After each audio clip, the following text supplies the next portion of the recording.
can't imagine there's many people that think Dylan Gabriel's a better quarterback than Shedeur Sanders. I don't care where they were drafted. If the Browns... Dylan Gabriel is on the brink of being released by the Cleveland Browns.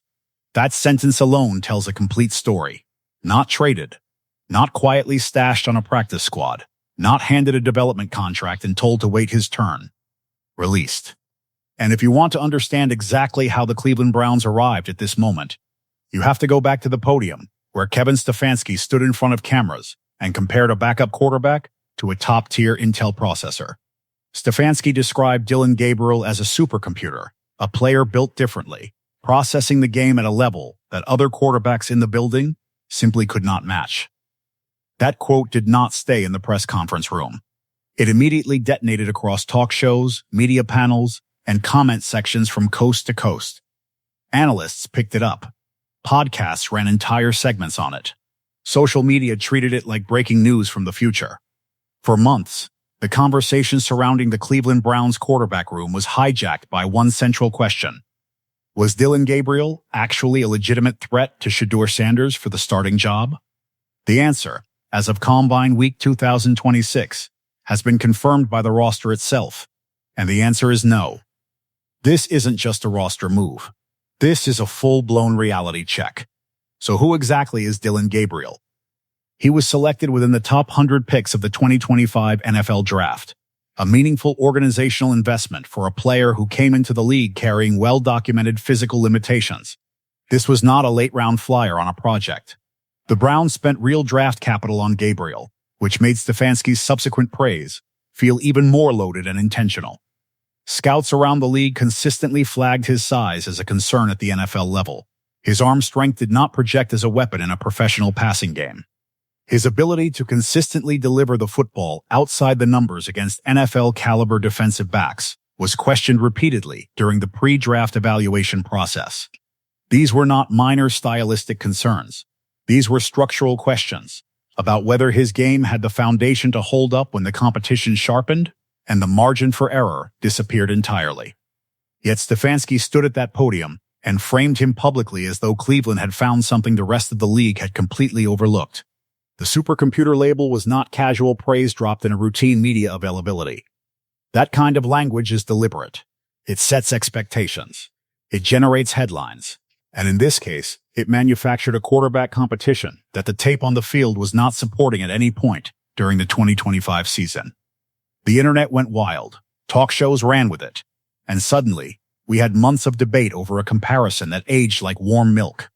Shedeur Sanders, by comparison, stands 6'2", produced at an elite level in college football, and demonstrated steady, measurable week-to-week growth throughout his 2025 rookie season. He earned respect inside the locker room not through a marketing campaign, but through consistent work and tangible improvement on the field. Teammates responded to his presence. His leadership registered inside the building. But despite all of those observable facts, the Gabriel storyline continued to circulate through the media cycle with remarkable persistence. Week after week, Sanders stood at a podium and fielded questions about a competition that the performance data was not validating. Week after week, he had to address noise that had no grounding in what the games were actually showing.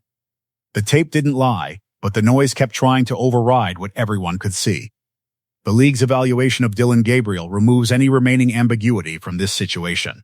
Teams around the NFL reportedly view his trade value at no better than a 6th-round pick. Sit with that number for a moment. A player who was publicly positioned as legitimate competitive pressure on a franchise quarterback. A player once labeled a supercomputer by his own head coach carries 6th-round flyer compensation on the open market. That is not a negotiating starting point. That is the market's final answer. That's not competition. That's a mirage. The trade value conversation does not exist in a vacuum. It reflects how personnel departments across the league evaluate his arm, his size, his tape, and his ceiling when real organizational decisions are on the table. The hype generated no actual market. The numbers delivered the verdict without ceremony. Then Todd Monken arrived, and the evaluation process changed immediately. New coaching staff, a new offensive system, and absolutely zero patience for depth chart arrangements that do not reflect football reality. Monken assessed the Browns' quarterback room with fresh eyes and concluded without hesitation that Gabriel was not worth retaining over an experienced veteran option. That's not subtle. That's not political. That's football. There were no coded press conference comments. There was no diplomatic language designed to protect anyone's feelings or manage a media narrative. Just a straightforward football decision, executed by a coordinator who had no attachment to the storyline that preceded his arrival. When a new offensive coordinator steps into a building and immediately reshuffles the quarterback depth chart, that action is not a minor roster adjustment. That is a verdict delivered in the clearest possible terms. The roster math around this decision is also undeniable once you lay it out plainly. Deshaun Watson carries an $81 million cap hit that is not moving anywhere regardless of how the front office feels about it. That number is locked in. Shedeur Sanders is the QB1 heading into 2026, a position now backed by organizational alignment rather than lingering internal debate. The Browns are reportedly targeting a legitimate veteran backup. Malik Willis has been floated as a potential option, along with other experienced arms available in free agency. That veteran presence would provide real insurance at the position, not headline-driven narrative construction. There's only room for 3 in that room. Math doesn't lie. Mary Kay Cabot of Cleveland.com then reported what the depth chart math was already communicating out loud. Gabriel is set to be released. The Browns' stated reasoning is direct and practical. The Browns can't afford to head into training camp with the 4-way competition for the second straight. That quote matters because it acknowledges openly that last year's multi-quarterback circus created problems the organization has no interest in repeating. Training camp with an unresolved quarterback hierarchy costs everyone in the building time, focus, and preparation quality. Coaches cannot install a full offensive system when the identity of the starter remains a manufactured open question. Receivers cannot build genuine chemistry with one quarterback while simultaneously being asked to develop timing with 2 or 3 others. The Browns are cutting that variable out of the equation entirely before a single padded practice of 2026 takes place. Dylan Gabriel is not being traded. He is not being developed quietly behind the scenes with the expectation of a future role. He is not being kept as a practice squad investment. He is being released. The same Dylan Gabriel that Kevin Stefanski once hyped up like he was built in a lab somewhere in Silicon Valley. The same guy Stefanski called a supercomputer, like he was running Windows 2050 while the rest of the league was stuck buffering. And now Todd Monken takes one look and basically says, yeah, we're good. That tells you everything you need to know. No project label attached. No long-term vision cited. Just a clean separation from a player who, when subjected to honest evaluation by a coaching staff, with no political motivation to protect a narrative, did not measure up to what the position requires at the NFL level. The gap between the hype and the reality in this situation is not small. It is not a slight miscalculation or a reasonable projection that happened to miss. This is what alignment looks like when it finally arrives. A player described publicly as a supercomputer, carrying 6th-round trade value on the open market, being released before his second professional season, unable to hold a QB3 designation on a roster still navigating significant organizational transition. The competition was overstated, artificial, pushed harder than it should have been. That is not an opinion shaped by hindsight. That is the factual conclusion delivered by the depth chart, the trade market, and the new coaching staff's evaluation, all pointing in exactly the same direction at exactly the same time. The release of Dylan Gabriel carries real consequences for how the entire 2025 Cleveland Browns season is now understood and evaluated. Every single week that Shedeur Sanders spent standing at a podium answering questions about a manufactured quarterback competition was a week his development absorbed unnecessary turbulence. Every media cycle that kept the Gabriel storyline alive was another distraction inserted into the mental preparation of a rookie quarterback trying to build rhythm, establish timing with his receivers, and grow inside a professional system for the first time. Young quarterbacks do not develop in chaos. They develop through repetition, structure, and organizational clarity. Development requires clarity. Chaos doesn't help anybody. The 2025 season delivered the opposite of that environment for stretches that should have been dedicated entirely to Sanders' growth. The psychological weight of a constructed controversy is not abstract. It is measurable in real football terms. When an organization signals publicly that a starting quarterback's job is under competitive pressure from a player who the broader market values at a 6th-round pick, it creates friction that spreads beyond the quarterback room. It reaches every position group connected to the offense. Receivers who are trying to build chemistry with their starter suddenly operate inside a building where that starter's long-term status feels uncertain. Offensive linemen who are developing protection schemes and communication systems around one quarterback's movement and tendencies find themselves in an environment where organizational commitment to that quarterback is publicly clouded. Tight ends, running backs, and offensive coaches all absorb the background noise of an unresolved quarterback conversation, and it costs the unit in ways that never show up cleanly in a box score. If you're Shedeur Sanders, imagine grinding through the season, earning locker room respect, showing flashes, improving each week, and still hearing whispers about a supercomputer lurking behind you. That narrative didn't build itself. It was pushed. Confidence isn't arrogance, it's clarity. When a player knows the organization believes in him fully, he processes quicker, leads louder, and takes smarter risks. That operating environment did not exist consistently for Shedeur Sanders throughout the 2025 season. The weekly quarterback conversation injected a layer of uncertainty into a situation that the performance data was not generating organically. Sanders was improving. The locker room was responding to him. His production was trending in a positive direction week over week. The noise surrounding Gabriel was not coming from the tape. It was coming from a quote delivered at a press conference, and then amplified by a media cycle that had no structural incentive to walk it back once it gained traction. Now that environment has fundamentally changed. Gabriel being removed from the equation is not a symbolic gesture.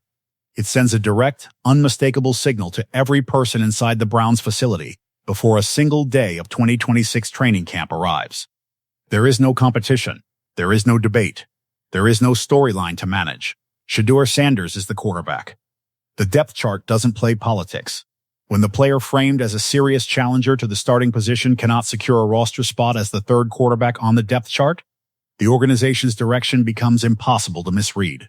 That's how you develop a franchise quarterback, by challenging growth, not manufacturing distractions. The Browns are not stopping at simply releasing Gabriel. Reports indicate the organization is actively pursuing a legitimate veteran backup. Malik Willis has surfaced as a potential target, alongside other experienced options available in the 2026 free agency market. That distinction matters significantly. A veteran backup, who has operated inside NFL systems, managed professional preparation weeks, and understands the mental demands of the position at this level, provides Sanders with genuine insurance and a real standard to measure himself against daily.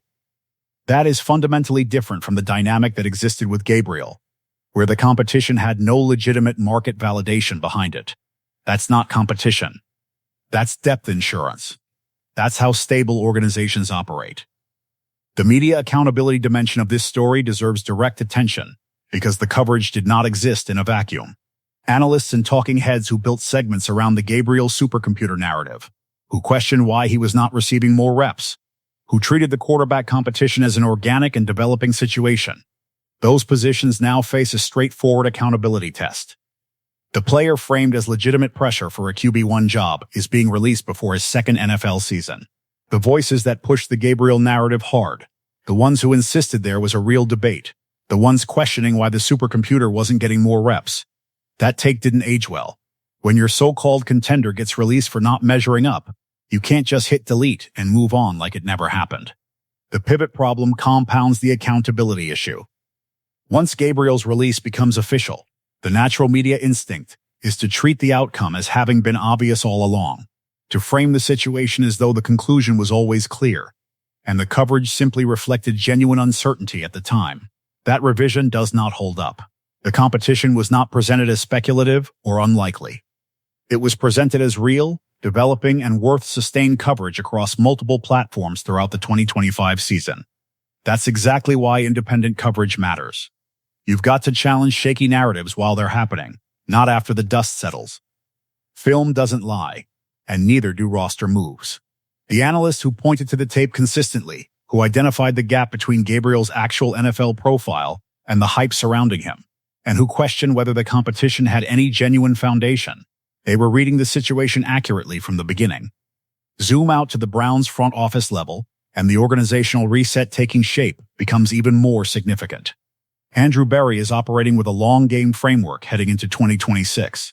Reports indicate Cleveland is exploring a potential trade down from pick 6, possibly sliding to pick 8 or pick 10, with the primary objective of accumulating additional draft assets, specifically targeting future second-round picks in 2027. That kind of strategic draft maneuvering requires a stable quarterback situation as its operational foundation. Quarterback stability unlocks that kind of patience. An organization actively managing a manufactured quarterback controversy cannot execute long-view draft strategy with full effectiveness, because the internal focus required to run that process cleanly is being divided by an unnecessary distraction at the most important position on the roster. On the offensive line, Rasheed Walker has surfaced as a legitimate free agency target for Cleveland. Monroe Freeling out of Georgia is a draft option the organization is reportedly monitoring if a trade-down scenario materializes. Both represent the precise type of investment that signals genuine organizational alignment around a franchise quarterback. You build the trench first. You protect the arm. You create the structural conditions that allow a developing quarterback to operate with confidence and time. That's how you invest in your quarterback. You fortify the trenches. You build protection. You create structure that supports winning football. That's the level of backing Shedeur Sanders should have had from day one. The timing of this entire reset carries its own weight. Combine week is when the NFL offseason framework gets established. Back channels open. Trade conversations begin. Free agency targets get prioritized. Draft board evaluations get finalized. By moving on from Gabriel during this specific window, rather than dragging the conversation into minicamp or the early weeks of training camp, the Browns sent a message to the entire league about where this organization is headed. By cutting Gabriel early instead of dragging it into minicamp drama, the Browns sent a message. We're not letting old storylines linger. We're moving forward with clarity. Teams studying Cleveland from the outside see an organization correcting course quickly and decisively rather than protecting a narrative past its expiration date. That projects organizational maturity in a league where perception at the front office level carries real consequences in free agency conversations and trade negotiations. Gabriel's release does not just adjust the depth chart.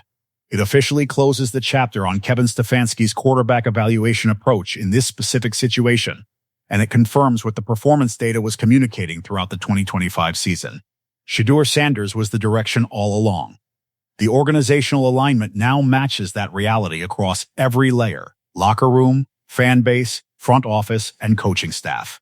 When real coaching steps in, shaky narratives don't survive.